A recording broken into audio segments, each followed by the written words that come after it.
आज की कहानी जादुई आईना। रवि एक छोटे से गांव में रहता था, जहां उसकी जिंदगी संघर्षों से भरी हुई थी।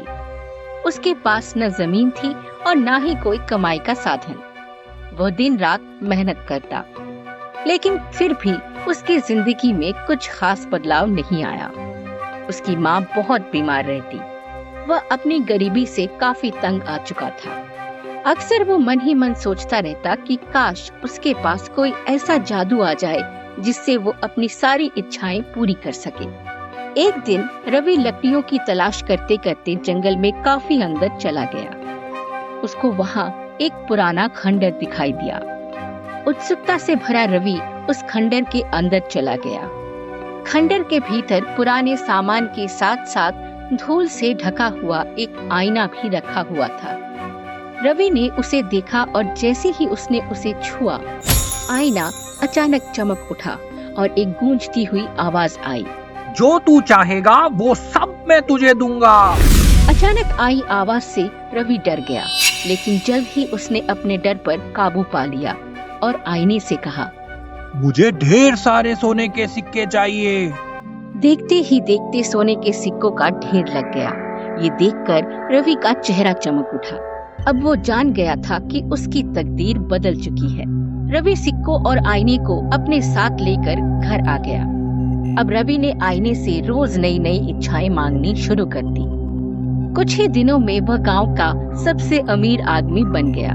उसके पास बड़ा घर था, गाड़ी और नौकर चाकर थे। लेकिन उसकी इच्छाएं यही नहीं रुकी। अब वो खुद को गांव का सबसे ताकतवर आदमी बनाना चाहता था। वह अपने पुराने दोस्तों को तंग करने लगा। एक दिन उसने गरीब किसान रामू को डरा धमका कर उसकी जमीन छीन ली। अब मैं इस गांव का राजा हूँ और तुम्हारी जमीन पर मेरा हक है। अब दफा हो जाओ यहाँ से। गांव के लोग रवि के इस व्यवहार से डरने लगे थे। वह उन्हें धमकाता और उनकी संपत्ति को लूट लेता। रवि घमंड और लालच के नशे में चूर था। उसे गांव में एक धनी सेठ चांद बाबू भी रहते थे, जो खुद को सबसे बड़ा मानते थे। वह रवि की बढ़ती ताकत से जलने लगे थे। उन्होंने अपने आदमियों से रवि की जासूसी करवाई। आखिरकार उन्हें पता लग गया कि रवि की तरक्की का राज वो जादुई आईना है। अब चांद बाबू किसी भी कीमत पर उस जादुई आईने को पाना चाहते थे। एक दिन रवि गांव के गरीब किसान मल्लू को लोगों के सामने अपमानित कर रहा था। गुस्से से भरे मल्लू ने पलटकर जवाब दिया, ओ रवि, ये पैसा और ताकत हमेशा नहीं टिकते। कुछ समय पहले तेरी औकात क्या थी ये हम सबको पता है। मेरे पास खोने को कुछ है ही नहीं। तू मेरा क्या बिगाड़ेगा रे? मल्लू के जवाब से रवि जल भुन गया। सबके सामने उसकी बेइज्जती हो गई थी। वो मन ही मन मल्लू से बदला लेने के लिए तड़प उठा। वो आईने की मदद से मल्लू को सबक सिखाना चाहता था।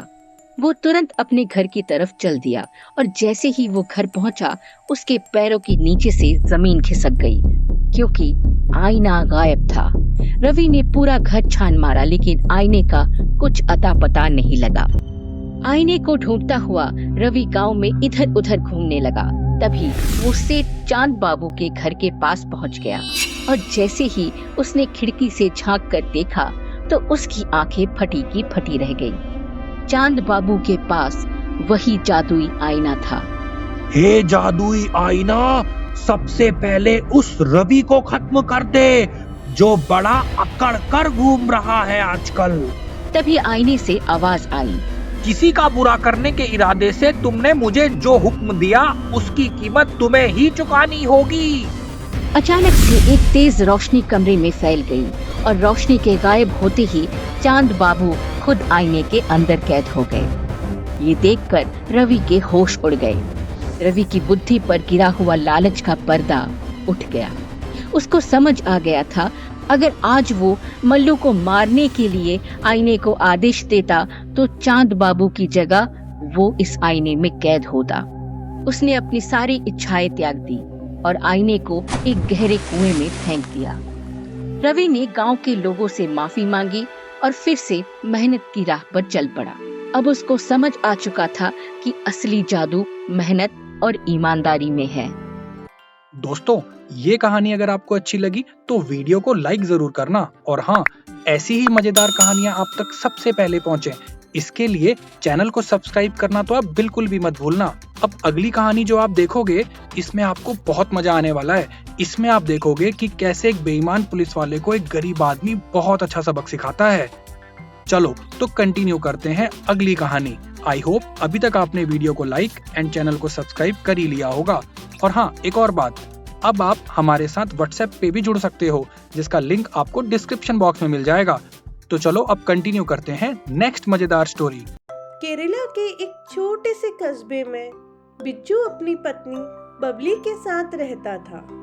बिज्जू सड़क किनारे डोसे का ठेला लगाता था और उसके इस काम में उसकी पत्नी बबली भी उसका हाथ बटाती थी। बबली घर पर ही सारा सामान तैयार करती और बिज्जू रोड के किनारे पे अपना ठेला लगाकर दिन भर डोसा बेचता था।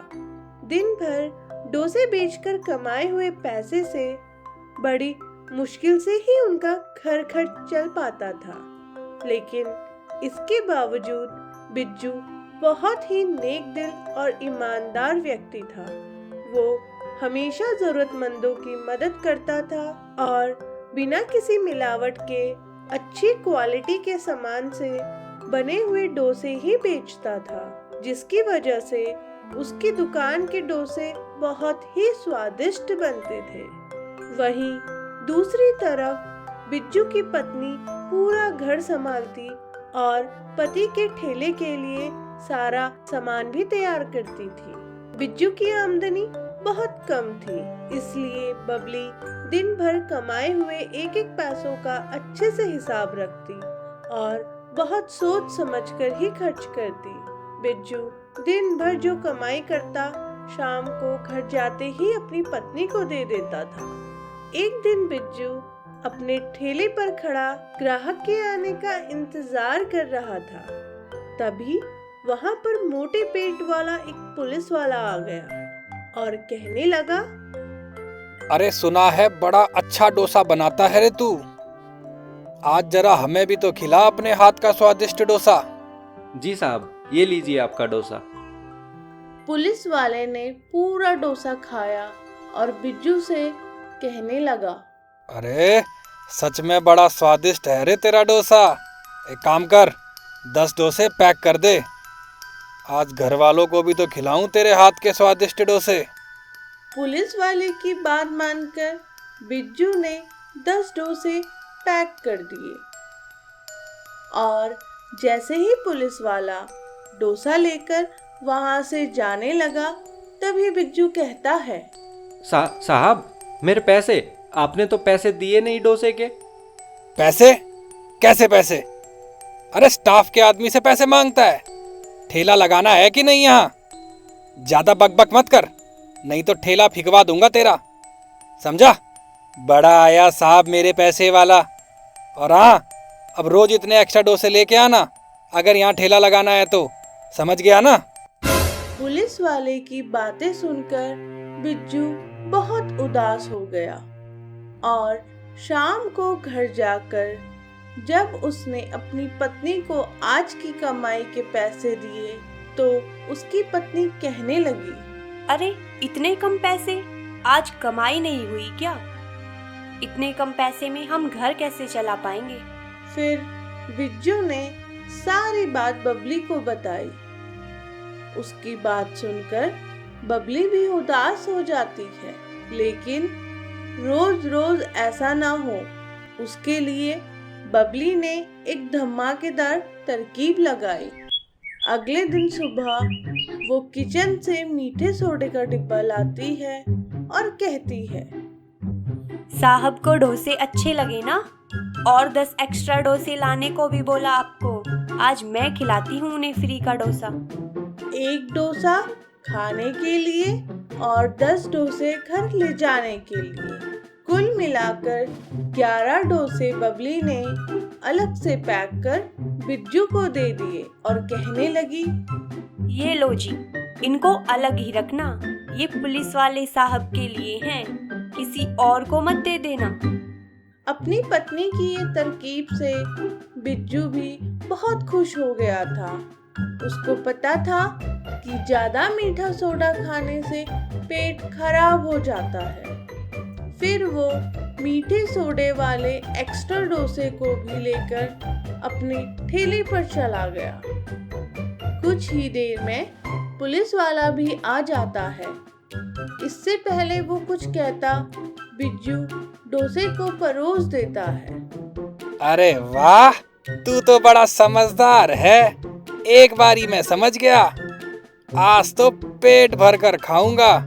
और सुन, घर ले जाने के लिए लाया है ना एक्स्ट्रा डोसे? हाँ मालिक, लाया हूँ। पुलिस वाला आराम से डोसा खाने लगा, लेकिन उसने आधा डोसा खाया ही था कि उसके पेट से गुड़गुड़ की आवाज आने लगी। अरे साहब, ये गुड़गुड़ की आवाज आपको भी आ रही है क्या? कौन सी आवाज? मुझे तो कोई आवाज नहीं आ रही। नहीं साहब, मुझे तो बहुत तेज सुनाई दे रही है गुड़गुड़ की आवाज। फिर आवाज और तेज हो गई और तभी एकदम से तेज धमाके के साथ पुलिस वाले की पैंट पीछे से गीली होने के साथ साथ और ज्यादा पीली हो गई।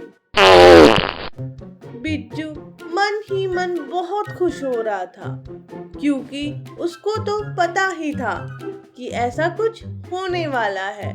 पुलिस वाले की ऐसी हालत देखकर आसपास के खड़े लोग जोर जोर से हंसने लगे।